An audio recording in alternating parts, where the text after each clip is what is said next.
Larry Ellison is arguably on his way to becoming the world's most powerful man. That's a subjective phrasing, sure, but it's undisputable that he has inserted himself from being kind of just like a guy with a business to being super, super influential in many different realms, seemingly out of nowhere. Now, this wasn't out of nowhere. This has been years in the making. He's been doing a lot of stuff. But number one, so Oracle has positioned itself as a leader in the AI boom. It just struck a massive deal with OpenAI. This pretty much overnight sent Oracle's stock up 30%. It made Ellison briefly the world's richest man. First off, Oracle stock through the roof, shoots his net worth up, makes him one of the richest people on earth. Number two is the media play. This is years in the making. I mean, I think you could say at least back to 2016, maybe even before this. And this is kind of a two-part thing. So one is in 2016, when Trump was trying to ban TikTok the first time, TikTok began storing its data in the US with Oracle.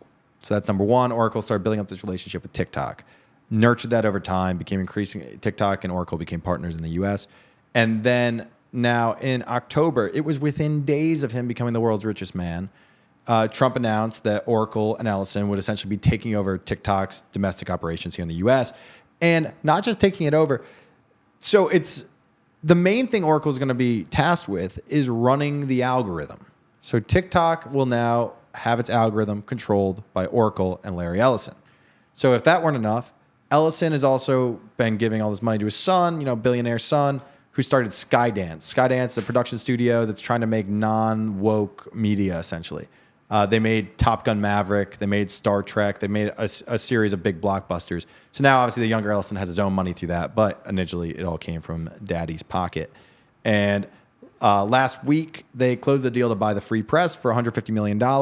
And now, Ellison and Skydance, which also bought Paramount, CBS, all this, they're now looking to buy CNN and Warner Discovery, which is pretty wild. So there's a chance that they could own all of Paramount's assets. I mean, they already own all Paramount's assets, CBS, the Free Press, plus everything Skydance has done, including Top Gun.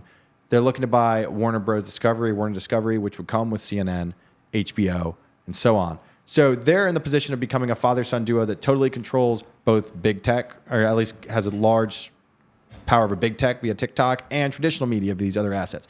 Number three is the Tony Blair Institute. I want to make sure it's Institute, not Initiative, TBI, Tony Blair Institute. Tony Blair, who was the Britain's kind of George Bush equivalent back in the 2000s. He was major supporter of the Iraq War, kind of a Bill Clinton-esque moderate lefty, I guess, on politics, a real neoliberal, then supported the war in Iraq. Because of those two things, a lot of people now hate him.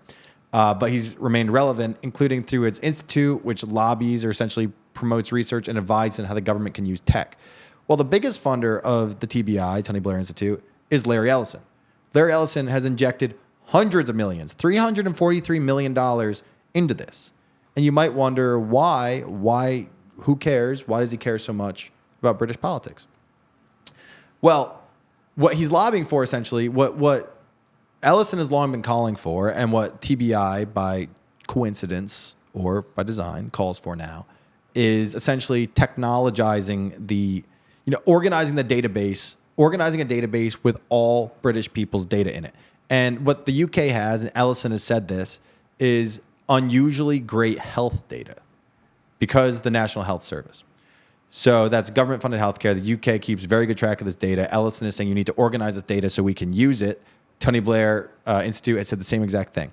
So one thing that both of them called for is digital ID. TBI, one of their biggest things is they want a digital ID. This is an ID where this is essentially a database where the government can track you and they can keep tabs on you all with this digital identification that you would have. They say this is to fight illegal immigration, make it so illegal immigrants can't work, and just to keep everybody safe.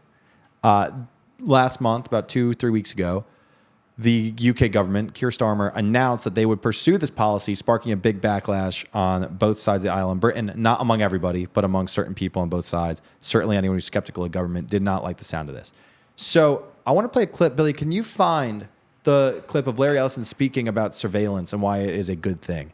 He said this a year ago, and honestly, it's kind of shocking. It struck me as dystopian. That one, citizens will be on their best behavior. Let's see. We need the clip. Come on, clip. This one right here? Yep. This is a minute. There we go. Your body cams will be transmitting that.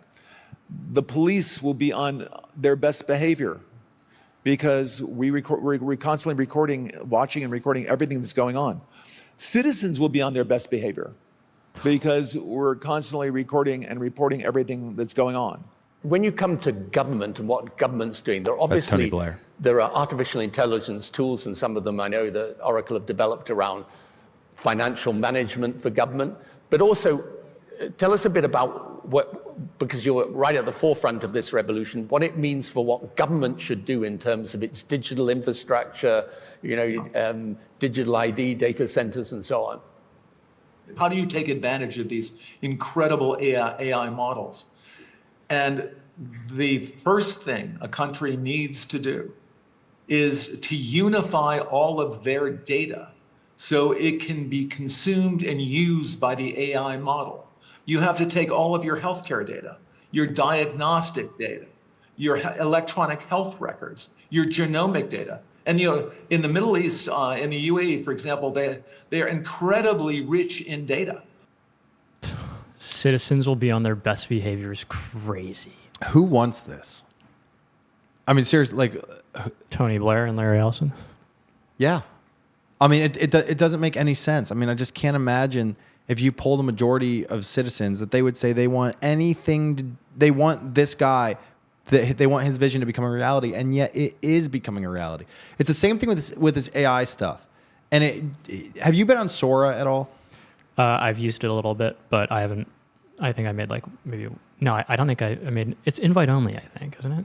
Yeah, but you can get on. Oh, but maybe you can. I've just seen people online saying, "Use my code." Like, what? Sora is a perfect example. Who wants this? No one wants this, and people are going to use it. I mean, you see the reaction to it is this is just the slop feed. It's horrible. Everything about this is awful, and yet it's the #1 app in the App Store. Number 2 is ChatGPT. But so now you have Sora, an app that everyone is saying is horrible, that what it's doing is awful, and everyone's using it. And this is just the way it's been with big tech from day one, right? You've had it with Amazon. People know Amazon has destroyed their downtowns. It's destroyed local businesses. It's destroyed entrepreneurship and small vendors and all this stuff. Well, everyone uses Amazon. You can't help it. Social media, obviously. Everyone knows it's destroyed their psyches. It's gotten kids addicted. It's doing all this kind of stuff. Well, everyone uses it. We're seeing it in real time right here. And this is something that I can't even think of a service. You can at least say that, obviously Amazon is super convenient. And Facebook is an amazing way for you to stay in touch with your friends. An endless feed of AI-generated videos, I can't think of a defense for that. I was, as you were saying that, I was going to point out, Amazon, okay, package delivered the next day, that's pretty good. Seeing my friends' photos, okay, fine, kind of lame, but whatever. In terms of nobody wanting it, what is... I don't know if there is junk food a comparison? Are drugs a comparison? All the same thing. Fentanyl earlier, technically there are uses for fentanyl, I guess, if you keep it constrained to a hospital, and there also are alternatives there, but nobody wants it on the streets. I mean, even people who are addicted to it, I think most recognize it's horrible, but it's the #1 app on the App Store here for Sora. Is it one of one? I don't know. It's odd. I can't make sense of it. I was reading about this yesterday. You see Casey Neistat's new video about this? No. He put out a great video this weekend about is Sora the death of creativity? And when you watch it, I mean, it's saddening because he makes great points, and most of his videos are pretty uplifting and inspiring. This one is the opposite. I mean, he did a really good job on it, but I just don't get it. I mean, it's one thing to watch. I was thinking about it. When Sam Altman, pull up the video of Sam Altman announcing Sora. Have you seen it? He put out an AI video. It's probably just, maybe it's on X, but it's on their website. They put out a press release. Sora 2 is here. Yep. This video here. Just watch the first 30 seconds. Everything you are about to see and hear is generated by Sora 2. 1 year ago, Sora 1 redefined what was possible with moving images. Today, we're announcing the Sora app, powered by the all-new Sora 2. It's the most powerful imagination engine ever built. And it's packed with new features.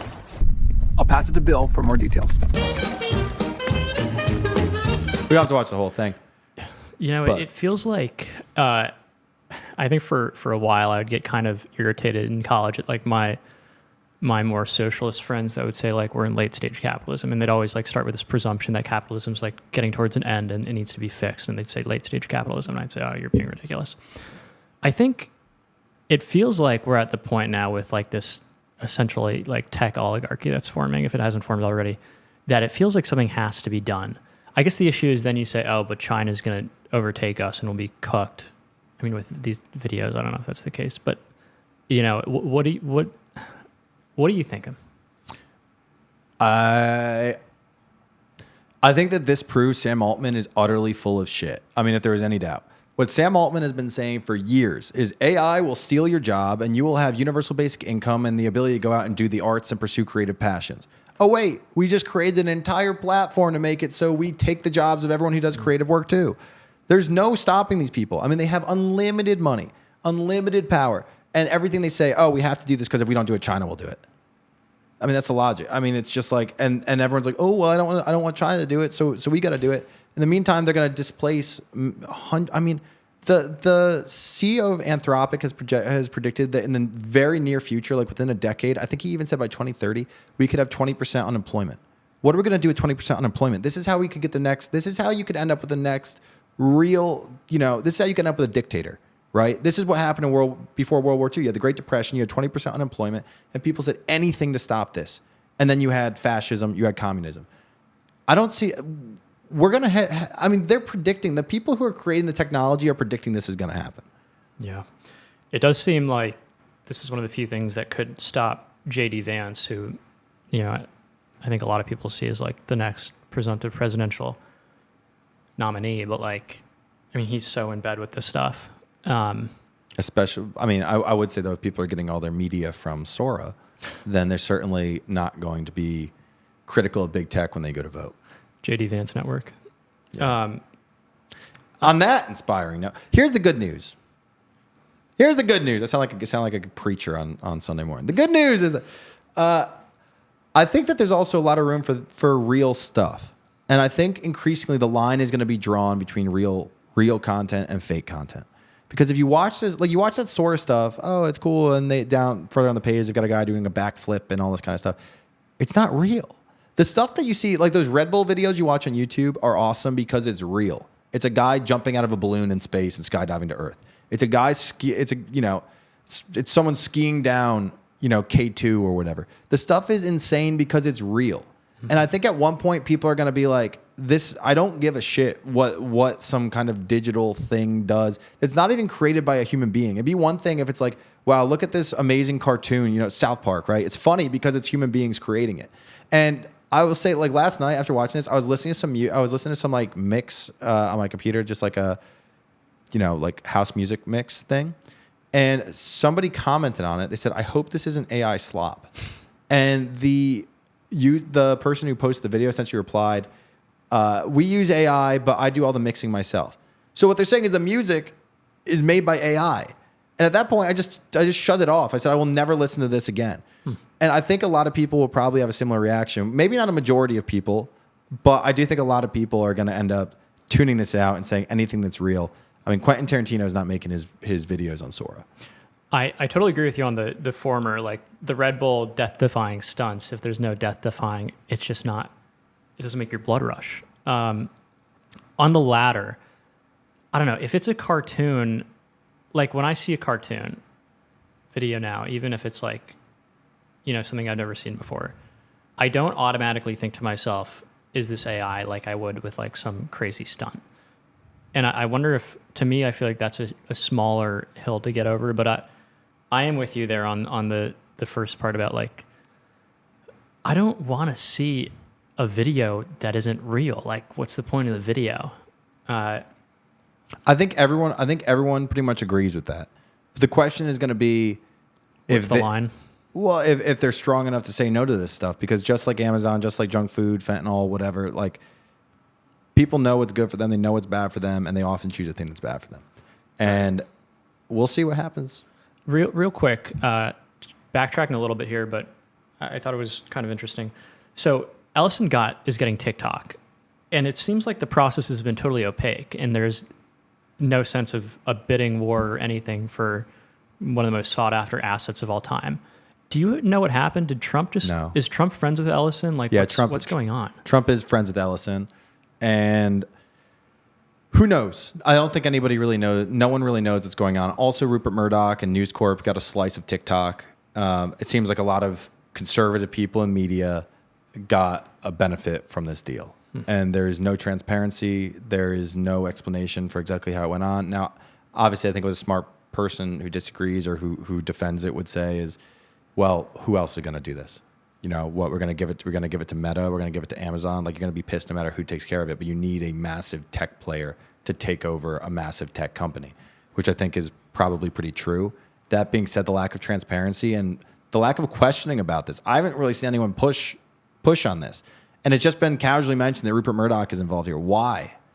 Like, seriously, like, why? And what does he get? The idea that he's just getting it out of whatever, he's the best positioned person to help run TikTok, and it has nothing to do with the fact that he can give unlimited positive coverage to Trump. I don't really buy that. And the fact that Ellison's family is now trying to buy up the whole media and they just got access to one of the most valuable assets in the world raises a few eyebrows, which means if you're here, subscribe. Subscribe, independent media. Right, Bill? Made by humans. This whole video is made on SOAR too.